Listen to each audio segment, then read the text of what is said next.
Dear Theodore, I am the monster hiding under your bed. Personally, I think monster is a bit of a harsh word, but that's what you call me, so that's what I choose to go by. To make it clear though, I go by many names behind you. Night Stalker is one, the Shadow Man is another. I think I also may have accidentally started a few legends without meaning to. Would you believe that Bigfoot may have just been me taking a stroll through the woods? Truly, depending on who sees me, any human can imagine something different. So far, I like your imagination the best. As I'm writing this, you're 6 years old. For all 6, I've been under your bed. I followed you from the NICU and listened to you crying all the way home from the hospital. I admit the crib was harder to squeeze myself under, but I managed. I'm grateful you've since upgraded to a big boy bed. It's a lot easier on my back. As you've grown, you leave the house more and more. I'd forgotten that children go to school so young until I heard you return, excitedly rambling to your ignorant parents about the things you learned. Mrs. Thomas sounds nice, from what you say. I approve of her, for now. Anyone can sound nice coming from you though, because you tend to see the best in people. It's a quality that gives me hope. This world needs more people with infinite optimism like yours, and you can quote the big scary night monster on that.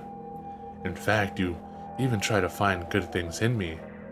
When the moon casts a hideous mix of shadows and light into your room, and the fear of my very presence makes you tremble, I hear you whisper to me, "I'm scared. Are you scared too?"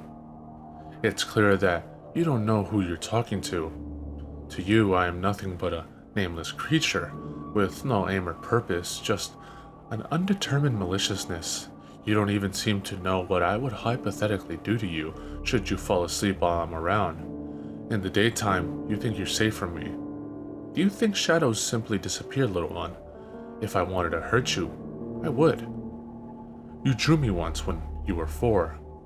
That crumpled paper ended up under the bed with me. You've never truly seen me, and your art skills were underdeveloped, to say the least. So of course there were a few inconsistencies. Your illustration depicted a haphazard gray scribble with pointed teeth and horns and too many claws to count, almost like a sickly demonic porcupine. I couldn't help but be amused when I saw it.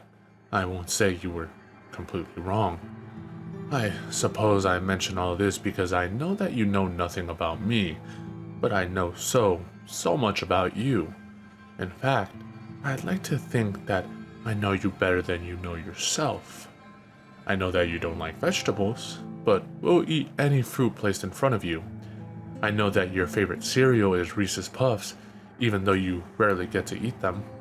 I know that you know only one curse word, but you're afraid to say it out loud. I know that you want to be a firefighter, but 2 months ago you wanted to be a construction worker, and you will end up being neither. I know the names of all your friends, and which ones will turn out to betray you in the future. I know the names of your first and second girlfriends, and your first and only boyfriend. I know you love your parents, even though they hurt you. I know at the age at which you'll die. I also know how to stop it. Though I do know a lot of things, I'm not sure when this letter will reach you. In fact, I'm not sure you will ever read it. I wish I could say that I was positive you'd understand why I'm about to do what I plan to do, and that you'd support my decision when you grow older, but the truth is, I don't know if you ever will. The only thing I'm 100% clear on is that I won't regret doing what I'll do to them.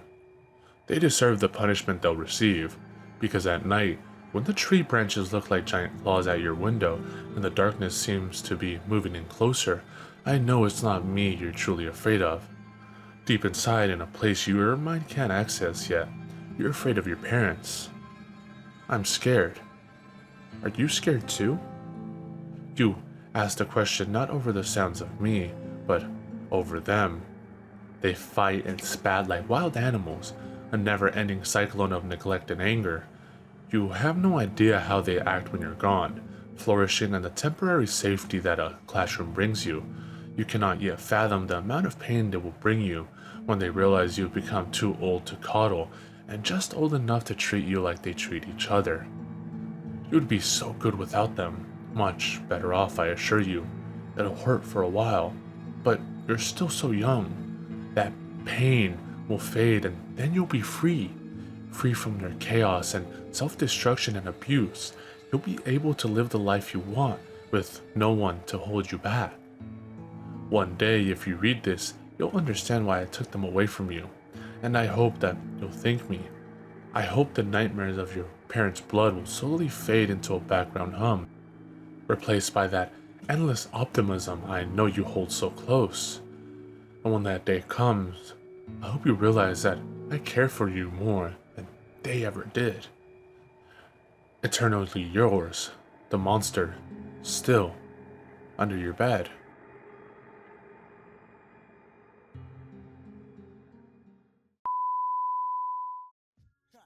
In this little shop of horrors, that's how we get down. Yeah, enter, the projects on the prairie, scary. Greet you at the gate with Bloody Marys. Blood, a rail full of blood. Back to the cemetery, get more blood. Standing on the grave, drinking blood, smoking bones. We seen a crew of ghouls running by with stolen tombstones. With Hell's Angels on the chase, they lust to bust a black skull. Want you embrace, they tie you up in chains and they stomp on your face. They go to purgatory and they beat the fucking case. I look around, mad bodies being buried in